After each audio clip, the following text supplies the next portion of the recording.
Na-shock ang ilang customer ng Meralco. Biglang taas daw kasi ang bill nila ngayong Abril. Pati mga bayaring sinasalo ng mga customer, pinuna nila. Ang paliwanag ng Meralco at gobyerno sa report ni JP Soriano. Meralco. Hindi kaya. Katulad ng bill ko the last time 6,000, naging 9,000. May friend ako, ang bill niya is 12,000, naging 18,000. Hindi lang si Ola ang na-shock sa kanyang electric bill ngayong Abril. Pati ilang negosyo nasindak. Yung charge sa amin ng Meralco na mataas, hindi namin directly mapasa sa consumer. Mawawalan kami ng mga patrons. Nitong mga nakarang araw nga marami raw ang tila na-shock sa laki ng kanilang electric bill ngayong buwan at nabahala sa tila hindi raw maipaliwanag na dagdag singil sa kanilang kuryente. Una nang nag-abiso ang Meralco, natataas ng 53 centavos per kilowatt hour ang singil nila ngayong buwan. Lumobo raw ang generation charge bunsod ng paghina ng piso kontra dolyar. Sa Mayo pa raw posibleng makita sa bill ang epekto ng gyera sa Middle East.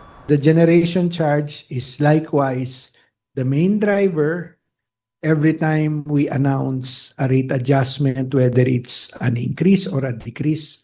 Sa bill, pinakamalaki ang napupunta sa generation charge o bayad sa mga planta ng kuryente.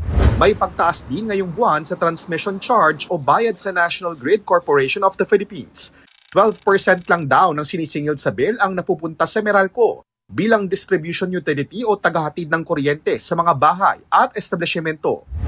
Pero sa iba pang nakasaad sa bill tulad ng buwis, subsidy para sa senior citizens at 4Ps, pondo sa renewable energy at kuryenteng nawawala o nasasayang, taas kilay ang ilang customer. Yung system loss. So hindi naman namin fault na may nawala sa system nila or sa generation nila, ba't kami sasagot nun? Dapat ba sinisingil sa atin yon? Hindi. Galit na galit ako. Kawawa naman kami. Kami mga nagtatrabaho. Naghahanap buhay ba lahat ng tinutulungan ng gobyerno?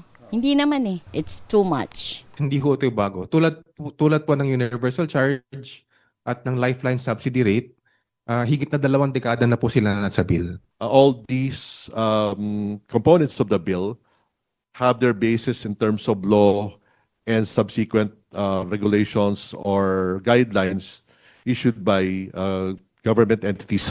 Kung hindi na bago ang pass-through charges, sabi ng Meralco, tanong ng mga consumers bakit hindi gobyerno ang sumalo sa mga yan. The wisdom under IPIRA is that we all contribute a small amount to get electricity into these islands na hindi naabutan ng grid. Under the RE law, ito po yung programa na FIT tsaka yung green energy auction. So, para maging mura din yung kuryente natin, bakit may taxes pa to? That's not something that DOE can decide. That could be through legislation. Inusisa rin ng grupo ng power consumers kung tama ba ang kwenta ng mga power company. Wala bang sobrang paniningil? Kailangan magkaroon ng independent audit ng Commission on Audit. Wala pang tugon ng Meralco tungkol sa mungkahing audit. JP Soriano, GMA News.